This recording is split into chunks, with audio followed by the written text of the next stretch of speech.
Hello friends, welcome my channel বাংলার শিল্প। আজ একটি নতুন ভিডিও নিয়ে চলে এসেছি। তো চলো বেশি কথা না বলে ভিডিওটি শুরু করি। দুর্গাপুজো তো এসেই গেল, তাহলে দুর্গা ঠাকুর তো বানাতেই হবে।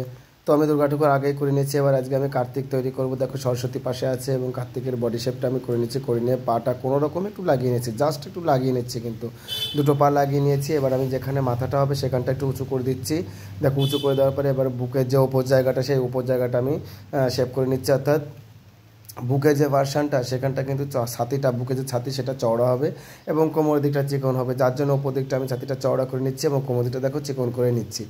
তো আজকে যে ভিডিও তোমরা যারা যারা দেখছো, যারা এই কাজগুলো করো, তারা কিন্তু অবশ্যই খেয়াল করে দেখবে, ভিডিওটি স্কিপ না করে বা না টেনে দিয়ে সম্পূর্ণ ভিডিওটি দেখবে। কারণ সম্পূর্ণ ভিডিও না দেখলে তোমরা অবশ্যই বুঝতে পারবে না যে কীভাবে কী করতে হয়।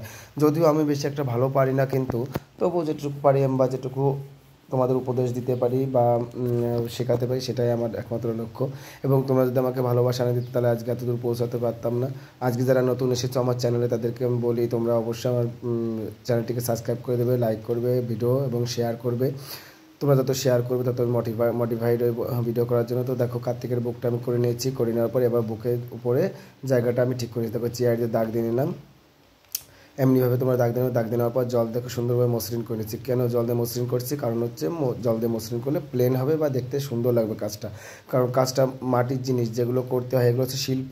এই শিল্পগুলো যত নিখুঁত করা যাবে, যতটা দেখতে সুন্দর করা যাবে, ততটাই সেটা দেখতে মনোরম হবে বা চোখের দৃষ্টি মনোরমিত হবে। তো দেখো এবার আমি বুকটা তৈরি করে নিয়ে জল ব্রাশ করে নিচ্ছি। প্রত্যেকটা জায়গায় জল ব্রাশ করে নিলাম। দেখো জল ব্রাশ করে নিলে কী হয়, কাজটা একদম নিখুঁতের জায়গাটা আর কি পৌঁছে যায় আর কি। দেখো তো প্রত্যেকটা জায়গায় জল ব্রাশ করে নিচ্ছি। তো এরকম ছোটো ছোটো মূর্তি যদি তোমাদের কারো প্রয়োজন হয়, তাহলে অবশ্যই আমার সঙ্গে কন্ট্যাক্ট করতে পারো। ডেসক্রিপশান বক্সে আমার নাম্বার দেওয়া আছে, সেখান থেকে তোমরা আমাকে ফোন করতে পারো বা SMS করতে পারো হোয়াটসঅ্যাপে। যেভাবে জানতে পারো তোমাদের যদি কোনো মূর্তির এরকম প্রয়োজন হয়। অনেকেই বাড়িতে ছোটো ছোটো দুর্গা মূর্তি নিয়ে পুজো করে। দুর্গা মূর্তি, কালী মূর্তি, মনসা মূর্তি বা লক্ষ্মী মূর্তি, সরস্বতী, যে প্রতিমাই হোক না কেন, তোমরা অবশ্যই আমাকে জানাতে পারো। আমি কিন্তু তোমাদের সেরকম এখানে খুব স্বল্প মূল্যে বিক্রয় হয় প্রতিমা, সেটা করে দিতে পারবো। যদি কারো প্রয়োজন হয় অবশ্যই আমার সঙ্গে কন্ট্যাক্ট করে নিতে পারো। তো দেখো কার্তিকের দুটো হাত আমি লাগিয়ে নিয়েছি। লাগিয়ে নেওয়ার পর জল ব্রাশ করে নিচ্ছি। যেহেতু ভেবেছিলাম কার্তিকটাকে অন্যভাবে করব, কিন্তু জায়গাটা শর্ট হয়ে গেছে, মায়ের সরস্বতীর কাছে দেখো হাত চলে গেছে, যার জন্য আমি অন্য পোর্শনটা করতে পারলাম না। বাধ্য হয়ে আমাকে এই স্টাইলটাই করতে হলো, তো সেটাই করে নিয়েছি। তো এবার দেখো আমি মাথা লাগানোর জন্য গলাটা আমি আগে থেকে তৈরি করে নিচ্ছি। হ্যাঁ, গলা তৈরি করে নেওয়ার পর এই যে মাথাটি লাগিয়ে নিচ্ছি। দেখো মাথাটি লাগিয়ে নেওয়ার পর জল ব্রাশ করে দিচ্ছি। জল ব্রাশ করে দিয়ে আর কি কাজটাকে ক্লিয়ার করে নিচ্ছি। আজকে কিন্তু আমি ঠাকুরের আঙুলটা লাগাবো না, আঙুলের ভিডিওটা আগামীকাল আবার দেখাবো তোমাদের।